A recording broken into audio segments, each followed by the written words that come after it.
नाज़रीन, मैं हूं मीर इकराम और आप मेरा यूट्यूब चैनल देख रहे हैं मीर इकराम न्यूज़। जो सबसे अहम बात, पाकिस्तान की मौजूदा सियासी और माशी सूरत हाल, इस पर बात करेंगे। शहबाज शरीफ साहब एक तरफ दावत दे रहे हैं कि आए बैठें और माशी सूरत हाल पर कोई मुश्तरका लाहे अमल तय करते हैं। तमाम जमातें, उनमें इमरान खान को वाज़े तौर पे उन्होंने पैगाम दिया है, जो कि अच्छी बात है। इस पर बात करेंगे। अब इसके साथ साथ ये भी बात करेंगे कि आखिरकार बहुत आसान और सीधा इसका हल क्या है, पाकिस्तान में माशी सूरत हाल कैसे बेहतर हो सकती है और पाकिस्तान की सियासी सूरत हाल कैसे बेहतर हो सकती है, इस पर बात करेंगे।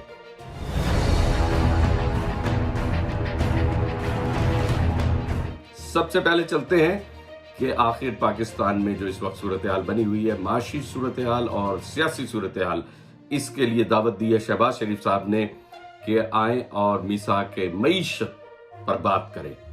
अच्छा कदम है, बहुत अच्छा कदम है। अगर कोई अच्छी बात करे तो अच्छा कहना चाहिए, इसमें कोई बुरी बात नहीं है। पाकिस्तान की बात हो रही है, बैठने में कोई हर्ज नहीं है, कोई क़यामत नहीं आएगी। लेकिन मौजूदा सियासी निज़ाम जिसमें लोगों को खरीदा जाता है, जिसमें लोग बिकते हैं, जिसमें उनके ज़ाती मफादात, ज़ाती फ्लोर मिले, अफगानिस्तान, इधर उधर आटा स्मगलिंग, चीनी स्मगलिंग, क्योंकि उनके ज़ाती मफादात हैं जो रुक जाएंगे। ईरानी तेल लेना होता है, वो बेचना होता है, फिर इस तरीके से बहुत सारे इलीगल काम करने होते हैं अराकीन ने, उनके मफादात रुक जाएंगे। अगर मुल्क की मईशत पर कोई अच्छी पॉलिसी बन गई तो ये वो लोग हैं, वो गंदे अंडे हैं जो इस वक्त सियासत में आए हैं, जिनको अलिफ बे का नहीं पता कि पाकिस्तान का आइन क्या है, पाकिस्तान के अंदर क्या होना है, कानून क्या है। उन्होंने बचपन से ये देखा कि बर्फ के अड्डे पे बैठे थे, बर्फ की फैक्ट्री बनाई, फिर एक टूटा फूटा पेट्रोल पंप बना लिया, फिर एक गाड़ी ले ली। जब गाड़ी बड़ी ले ली तो इलेक्शन तो लड़ना बनता है, क्योंकि यार थानेदार लिफ्ट नहीं कराता तो थानेदार पे जरा होंगे ना, कोई एमपी ये बन जाएंगे तो जरा इलाके पे रोड शो। ये टोटल सोच है हमारे एमएनए एमपीए की, इससे ज्यादा उनकी अकल है ही नहीं। इस पर बात करेंगे। नाज़रीन, जो असल बात जिसके ऊपर वो मिसाक मईशत चाहते हैं, वो बेहतर है कि अगर एक दफा बैठ जाया जाए। लेकिन इमरान खान साहब उस पर ये अपनी पॉलिसी, अपना कंट्रोल, अपनी शराइत सामने रखते हैं कि मेरी ये शर्त है। जलसे में भी तो बैठकर यही कहते हैं, माफ नहीं करूंगा, एनआरओ नहीं दूंगा। तो मीटिंग में बैठकर भी ये कहते हैं, आमने सामने बैठकर भी ये कहते हैं। पर देखिए, बहुत एंड ऑफ द डे आपको टेबल पर आना पड़ेगा इमरान खान साहब। जलसे में फैसला नहीं होगा, ये फैसला टेबल पे होगा। ये फैसला आपको आमने सामने बैठकर घर के चार बड़ों को बिठाकर फैसला करना होगा। उसको एनआरओ मत कहें, वो समझौता मत कहें। हमारे नबियों ने, हमारे पैगंबरों ने ये चीजें, मिसालें कायम की हैं। सुलह हुदैबिया जिसको आप कहते हैं, इस तरह बेशुमार ऐसी मिसालें मौजूद हैं जहां पर समझौते किए गए और एग्रीमेंट्स किए गए।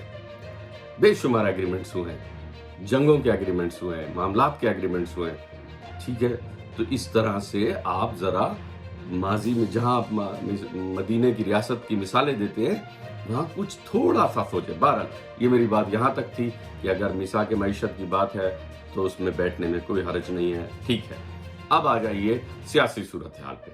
सियासी सूरत हाल जो इस वक्त पाकिस्तान की है, उसका जो हल है, यानी कि जिसको इलेक्शन से वो अब हल होने वाला नहीं है, ये क्लियर है। आप इलेक्शन कल करा लें, यही मुसीबत, यही धरने, क्योंकि अब इनके मुंह को खून लग चुका है और इन्होंने जनाब इसी तरह एक दूसरे के ऊपर डांग सोटा चलाई रखना है। सड़कें बंद, ये जल्द से जुलूस, ये सियासत है। क्योंकि करने के लिए इनके पास कोई मैकेनिक कुछ है ही नहीं कि इनको पता हो कि मईशत को कैसे सेट करना है। इनको नारे, बदतमीजे, Twitter account, Facebook account, YouTube account, इसके अलावा कुछ नहीं आता। तो बेहतर ये है सीधा मंशूर पूछा जाए, भाईजान आपने अगले 4 साल अगर हम आपको देते हैं, शहबाज शरीफ, नवाज शरीफ मालूम आते हैं नहीं आते हैं पाकिस्तान, भारत, अगर नवाज शरीफ और जरदारी, बिलावल, इनको, या कराची में अगर कोई पार्टी है, एमक्यूएम है, अगर हम आपको अगले 4 साल, 5 साल को गोली मारे 4 साल देते हैं,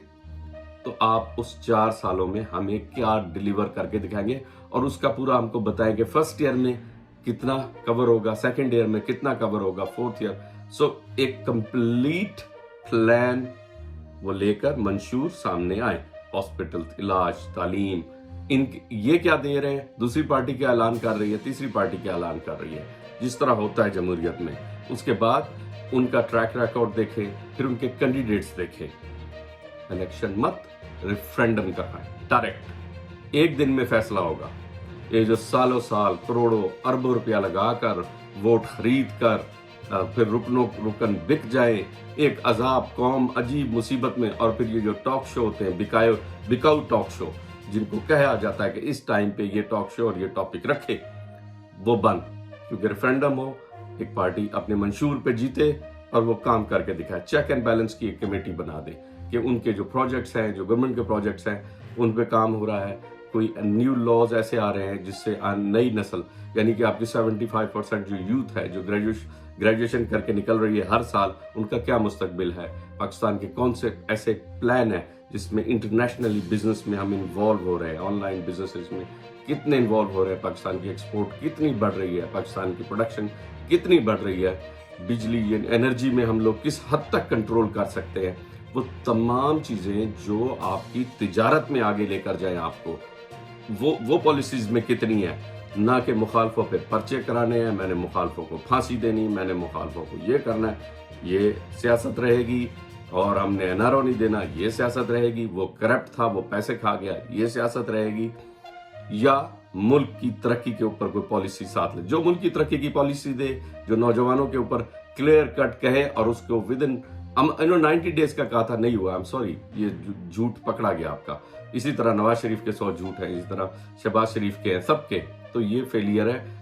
रेफरेंडम की तरफ जाए, तीनों पार्टीज, चारों पार्टीज अपने अपने कैंडिडेट दें, मंशूर दें, अवाम उनके ऊपर आ जाए। ये है बेस्ट सोल्यूशन इस वक्त का। अदरवाइज इलेक्शन करवा के देखें आपने, वही झगड़े, वही फसाद, वही सुप्रीम कोर्ट, वही अदालतें। तो मेरी जो अपनी जाती राय है, मुल्क की जो इस वक्त अशद जरूरत है, सीधा सीधा रेफरेंडम का ऐलान कराएं, बात को खत्म करें। जो रेफरेंडम कौम जिसको vote they they, that's it, finish.